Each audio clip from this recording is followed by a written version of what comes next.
Hello, everybody. Okay, so I've been asked several times, what goes in a packet and how do you put it together? So this is what I send out. I like to send a physical paper catalog, a lookbook. So what I found was the first probably 9 months of the pandemic, I wasn't sending out any lookbooks. And I really feel like it has a huge impact on sales. You may or may not agree, totally up to you. You can send it digitally, but I like to send a physical catalog. So I take the lookbook, and inside the lookbook, I take the strip of skincare out of the cardboard sleeve, and I just Scotch tape it right here. And then this happens to be the very first party that I do with someone. So it's usually charcoal mask. So the most important thing to remember if you're trying to do it for the cheapest postage is to keep everything flat. You can't have things layered on top of each other because it gets too thick. So if you put in here the strip of skincare, and then this happens to have the gel mask and the charcoal, but if you were doing microderm, you would just take microderm, and it's okay for it to stick outside. You just don't want the samples to overlap. Then what I do is my current closing sheet, which is probably going to change once the price increase happens, but I take my closing sheet and put it here.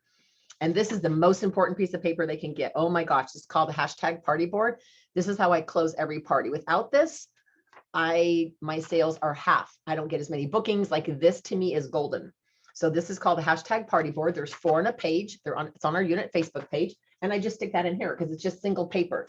So again, samples, Scotch tape so they don't move. A closing sheet, whatever closing sheet you're using. And if it sticks outside, that's okay, because depends how big your envelope is. Hashtag party board. It all goes in here right like this. Now, the important part is a personal note.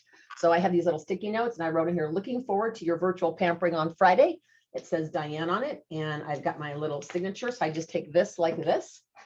I grab this envelope. Now, I went down, again, you guys can do whatever you want, but this is the smallest envelope I could find that would fit a lookbook. So these are 8 by 10, 9 by 12, something like that. They're white, but they were a lot cheaper if I get ones that open on this side versus the top, and I don't care. So I just put this inside here, just like this, drop it inside, and you don't have to lick them if you don't like to lick them. I put that in there like that. Now, what's really important too is you want to Scotch tape. I know this sounds silly, but you want to put a little Scotch tape on the sides. And this is real important. You put the word hand stamp on here, because otherwise they run them through a machine, and the machine sometimes can squish the samples and then the product squirts out. So I put my return address, the word hand stamp, her address. I usually draw a couple hearts, and it's good to go. And for $1.76, that's current. I don't know what it'll be when you watch this video, but current postage for $1.76, they get everything. Okay, I hope that helps. Let me know if you have any questions.